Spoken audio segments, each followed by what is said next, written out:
Muy buenas noches, amigos, sean bienvenidos a Todo Debate en esta noche de domingo. Muchísima información, una semana cargada verdaderamente, invitados de lujo en el programa en esta noche, sobre todo dando seguimiento a informaciones de América Latina, lo que está aconteciendo en Estados Unidos, acá en el sur de la Florida. Las buenas noches a todos nuestros amigos en Puerto Rico, República Dominicana y en toda la nación americana. Vamos a pedirles, pueden ustedes comenzar a opinar de inmediato a través de nuestra cuenta en Twitter, @tododebate, también nuestro correo electrónico tododebate@mega.tv. Y para comenzar, como cada noche de domingo, el resumen de noticias de la semana con mi colega Miosotis Parapar desde la redacción de Mega TV. Miosotis, muy buenas noches, bienvenida. Muy buenas noches y muchas gracias. Bienvenidos todos a Todo Debate. Efectivamente, la semana ha estado cargada de información una vez más y por eso hemos realizado este resumen de noticias. Esta semana, el presidente Barack Obama urgió al Congreso, en especial a los republicanos, a lograr un acuerdo bipartidista para evitar recortes fiscales que entrarían en efecto el 1 de marzo de forma automática.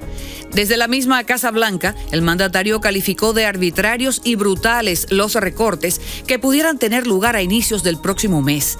Obama dijo que si el Congreso no toma ninguna medida, las consecuencias para la economía serían desastrosas.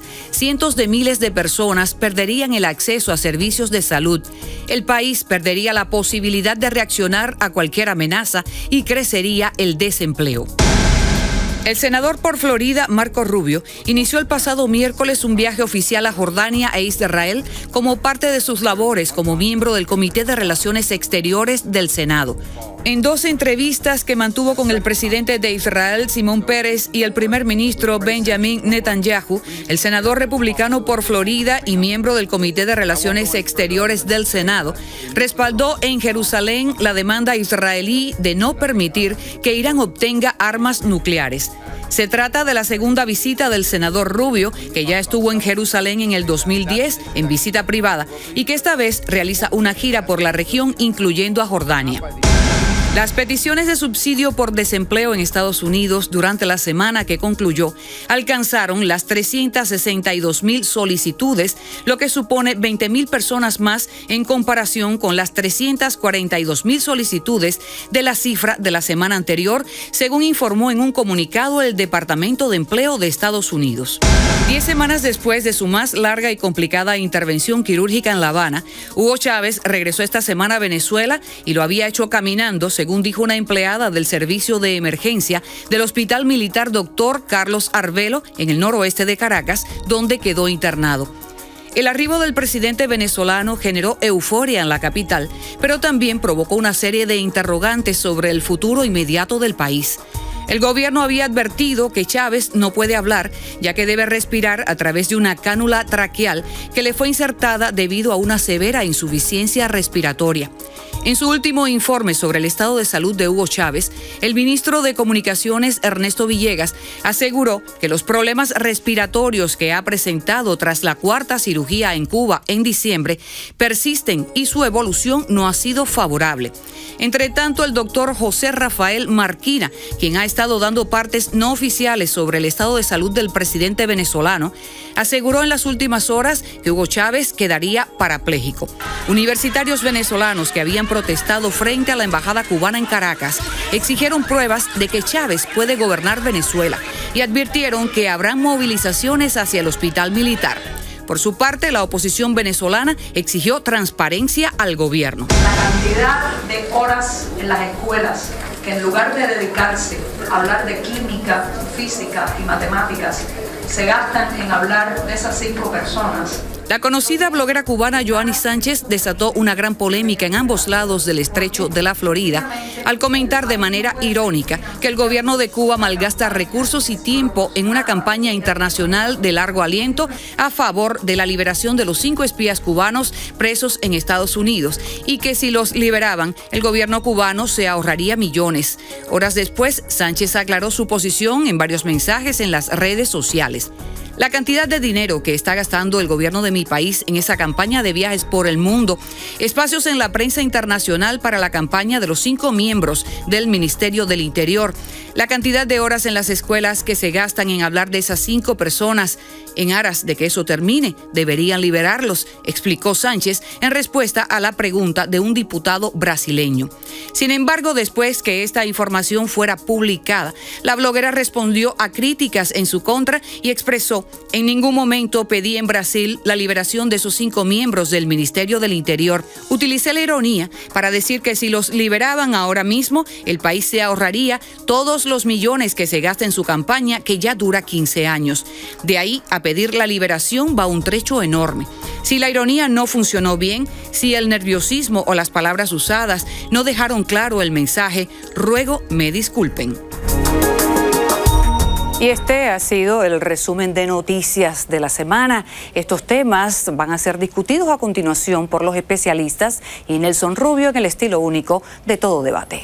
Gracias, Emi Osotti, por el resumen semanal. Vuelvo contigo en minutos. Sé que hay mucha más información que estamos trabajando a esta hora en la noche, pero sí quiero presentarles a 2 colegas de Actualidad Radio, las personas que despiertan realmente al sur de la Florida cada mañana.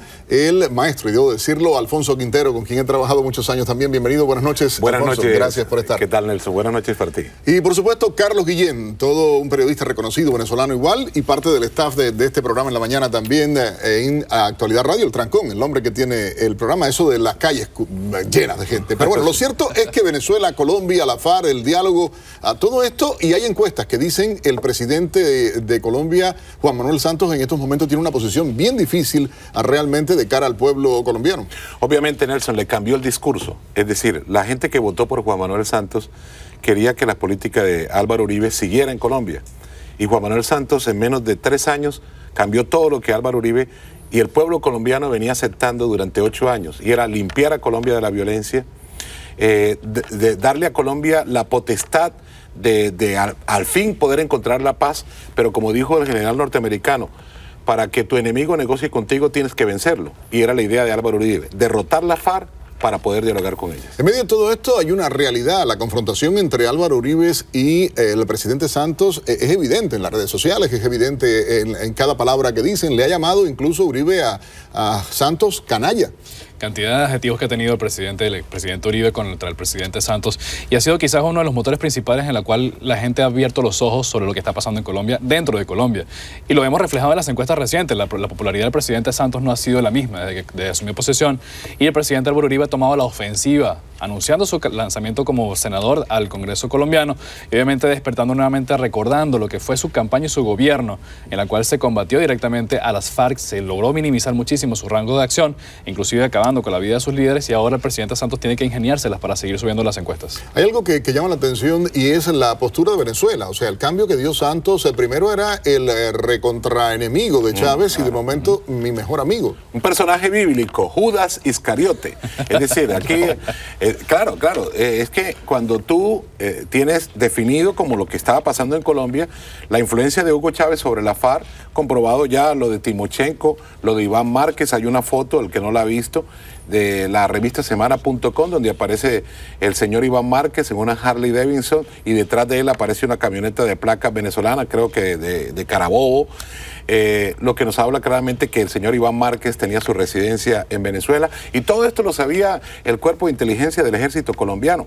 Al final del día, el señor Juan Manuel Santos dice: Hugo Chávez es mi aliado, cuando todo el mundo sabe que Hugo Chávez no era el aliado de Colombia, sino el principal enemigo. Hay algo que llama la atención: la penetración castrista en Venezuela, la penetración castrista en Colombia, el diálogo de paz en casa. Es como, no sé, no me viene ahora la frase cuál hacerla, ir a dialogar de paz quien ha educado, formado las guerrillas. Y que precisamente ha intentado meterse en Venezuela. Recordamos el porteñazo en los años 60 con la invasión cubana a Venezuela, en la cual murieron miembros de las Fuerzas Armadas venezolanas, y ahora el presidente Hugo Chávez, miembro de la Fuerza Armada venezolana, está abriéndole las puertas, bueno, ya se las abrió hace mucho tiempo, las puertas de Venezuela a los cubanos. Salieron un informe del día de ayer, más de 200.000 personas de Cuba están trabajando en Venezuela. Parte del gobierno cubano está trabajando y teniendo funciones dentro del gobierno venezolano local, regional y nacional. Y esto obviamente a un pago en petróleo, a un pago de $1.000 mensuales por persona. Una gran cantidad de dinero que se va de Venezuela hacia Cuba precisamente por el pago de estas personas que Hay algo que de verdad se habla siempre, y es la situación en la frontera colombo-venezolana. Claro. La manera en que la narcoguerrilla de la FARC, el ELN, más que nada la narcoguerrilla de la FARC, ciertamente por incluso los territorios que ubica o donde se ubica, claro, en territorio colombiano, pero la participación de ellos, la entrada y salida sin ningún tipo de problema. ¿Cómo lo ven ustedes esto? Quería antes retomar solamente, si me permiten unos segundos, Fidel Castro le tiene hambre a Colombia desde el 9 de abril de 1948, de la época de Jorge Eliezer Gaitán. Ahí están los testimonios fotográficos de Fidel Castro ya con la injerencia de la izquierda colombiana en 1948, no estamos hablando del sábado anterior. Lo que pasa es que en Colombia no lo pudo hacer porque la derecha de Colombia siempre se ha mantenido. Pero lo intentó con Tiro Fijo, lo intentó con Jacobo Arenas, lo intentó con los hermanos Vázquez Castaño, con el ELN, lo intentó muchas veces. En cuanto a la frontera... Lo intentó con el narcotráfico. Lo intentó con el narcotráfico. Manejando claro, prácticamente desde La Habana todo, ¿no? Ahora, ¿cómo te sentirías tú si llegas y estás en una frontera con Colombia, concretamente el departamento de Arauca? Entonces te secuestran en Arauca, atraviesas un puente y ya estás en Venezuela. Viene el ejército colombiano, ya te tiene localizado para liberar al secuestrado y sobre todo para detenerte como secuestrador. Atraviesas el puente y ya en ese puente no lo puedes tocar porque está bajo el amparo de la autoridad venezolana. ¿Y es que ha pasado, Nelson, Alfonso? Años atrás, cuando el presidente Uribe precisamente presentó los mapas detallados, ¿dónde están los campos de guerrilleros? El presidente de Venezuela dijo, ahí no están para nada. Claro. Les doy un plazo de 3 días para que vayan a la zona a revisar. En el plazo de 3 días se limpió la zona y se desaparecieron esos campamentos. Me tocó a mí cubrirlo para un medio de comunicación donde trabajaba hace años, ir hasta allá, hasta la frontera en el estado Zulia.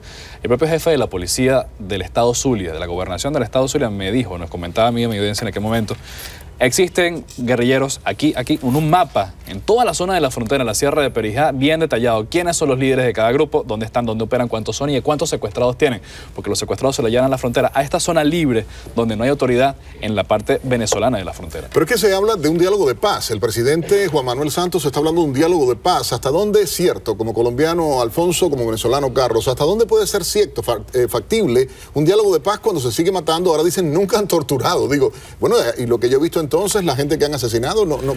Solamente esta semana aparecieron 2 policías que habían sido secuestrados y hablan de torturas.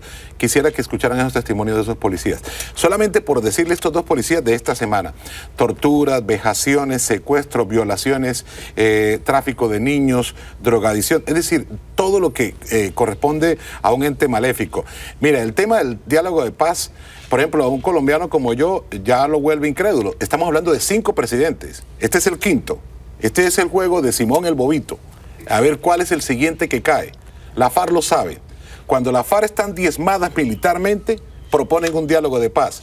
Ese diálogo de paz les da un aire, ¿no? Y ese aire lo utilizan para robustecerse militarmente, financieramente, o por supuesto tienen su resort, que es la isla de Cuba, toman un nuevo aire y siguen atacando. Una pregunta para los dos porque sería importante. ¿Consideran ustedes esta calificación o el calificativo, perdón, que han dado muchos colombianos de traidor al presidente Santos? ¿Creen que el pueblo colombiano ve esto de esa manera? ¿Cómo se ve desde Venezuela esta situación? Mira, en Venezuela se vio en su momento lo que fue el cambio de la política del presidente Santos y muchos justificaban el hecho de que al presidente Santos lo llevaron grupos económicos que le estaban pasando factura porque recordemos que en aquella época a Colombia se le debía muchísimo dinero de parte del gobierno de Venezuela, tanto por la asignación de dólares a los empresarios importadores venezolanos y a los exportadores colombianos, que tenían represada una cantidad de dinero de parte de Venezuela hacia Colombia. Por ello, el presidente Santos quizás bajó lo que fue su guardia para precisamente dejar que Venezuela entregara el dinero y los empresarios pudieran recibir lo que les correspondía por las exportaciones. Como colombiano, ¿cómo ves este fenómeno? El señor Juan Manuel Santos llega a la presidencia por algo que se llamaba política de seguridad democrática,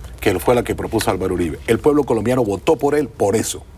La gente quería que se siguiera haciendo política de seguridad democrática, que entre otras cosas traía inversión extranjera, podías ir a salir de la ciudad, volver a recuperar tu espacio. Y la gente se sintió bien con la política de seguridad democrática. Juan Manuel Santos siente el pueblo colombiano que traicionó eso. O sea, votaron por eso y él no está haciendo eso. Y quiero agradecerle a los dos haberme acompañado estos minutos acá en el programa de esta noche. Vamos a regresar y quiero invitarles a todos, amigos, a que cada mañana los acompañen a ellos a partir de las 6 de la mañana. Hagan la invitación ustedes. Claro que sí. Ya ustedes saben que para levantarse alegremente bien informados, 10:20 AM en el condado Miami-Dade, 10:40 en Broward y West Palm Beach, y también en www.actualidadradio.com. A través de las redes sociales también, toda la información actualizada al momento. Y lo que se está produciendo desde las 6 de la mañana hasta las 9, antes de la previa del señor Nelson, todo lo van a manejar ahí a través del trancón, a través de Actualidad Radio. Y quiero agradecerles muchísimo a los dos haberme acompañado.